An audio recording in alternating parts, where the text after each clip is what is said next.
This is part 25 of the revision lecture series on arbitration. In this video, we are going to look at 6 key points very quickly relating to the appointment of arbitrators.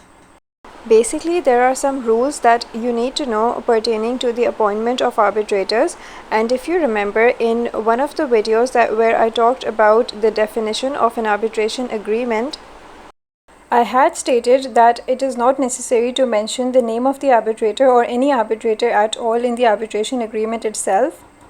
And I also stated that later on there will be another video in which I am going to elaborate about the rules relating to the appointment of arbitrators, and this is what that video is about. However, in this video, I am going to go through these 6 key points very quickly, so this is going to be a quick review. In another video, I am going to talk more slowly and discuss the rules in detail with explanations and examples. So if you're not clear about these rules, you can look at that other video that is going to follow this one. By the way, I've made another video which contains all of the basics relating to the arbitration process, and in that video these 6 key points are already covered. Why? Because these 6 key points form part of the basics. But I had stated in that other video that there is going to be another video dedicated just to these 6 key points relating to the appointment of arbitrators. So here is that video. So let's begin right away without further ado. Right, point number 1 is that the number of arbitrators can be 1, 2, 3 or even more. So the key word here is number, that is the number can be 1, 2, 3 or more. Now point number 2 is if the arbitration agreement does not specify the number, then the arbitration shall proceed with a sole arbitrator, that is just one single arbitrator. And this second point should be easy to remember. Why? Because in the first point I told you the key word is number, and the second point relates to the first one. Why? Because the number of arbitrators could be 1, 2, 3 or even more, as we saw in the first point. So in the second point, we're talking about a situation that the arbitration agreement does not specify the number. So this is what is going to happen. So this is how these 2 points are connected, if you can notice that. Okay, so moving on to the third point. Once again, this third point is related to the number, so it should be easy to remember, and the key word in this third point is going to be even number. So in the case that there is an even number of arbitrators, let's say 4 or 8, then in this kind of situation an umpire is to be appointed. So the first 3 points, to repeat, are related to the number of arbitrators. To repeat, the first point was that the number of arbitrators can be 1, 2, 3 or even more, and the second point was that if there is no specification in the arbitration agreement relating to the number of arbitrators, then the arbitration is going to proceed by one arbitrator, and the third point was that if there is an even number, then an umpire has to be appointed. So within this summary, I have provided another quick summary of the 3 points that I just talked about. Moving on to the fourth point. The arbitrator may be named in the arbitration agreement. That's one possible option. However, if the arbitrator is not named, then the agreement may specify a certain mode of appointment.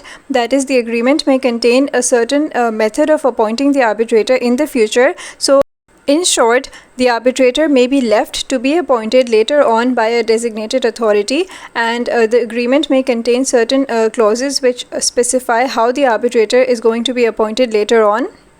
So please note that the fourth point actually contains 2 points. Why? Because the first point that we just saw in the fourth point is that if the parties have already decided upon who the arbitrator is going to be, then in that situation you can simply put the name of that arbitrator in the arbitration agreement. However, if you still have not decided, that is, the parties have still not decided, then in that situation you may simply state a method of appointing the arbitrator in the future once a dispute arises.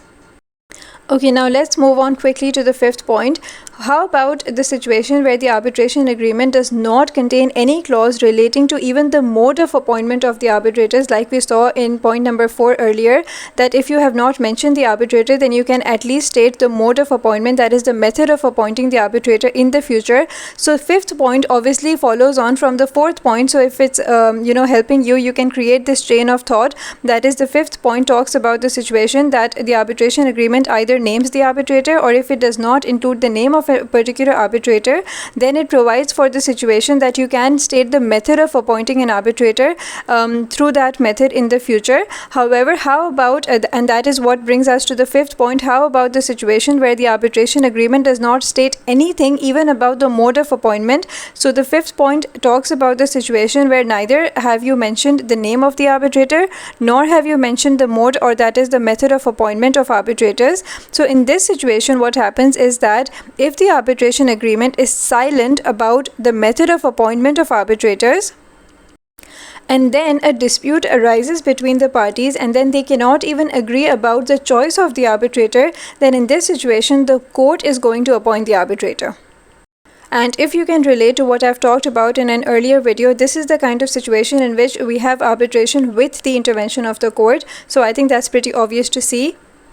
So in short, just remember that if there are no details at all in the arbitration agreement about who the arbitrator is going to be or how he or she is going to be selected in the future when a dispute arises, and then the dispute does arise and the parties are not agreeing upon who the arbitrator should be, then in this kind of situation the court has been given the power to make the appointment of the arbitrator. Now coming to the final and the sixth point. The sixth key point is pretty simple, that not all arbitrators are lawyers. That is, there is no requirement that the arbitrator must be a lawyer. So these are the 6 key points in 6 minutes.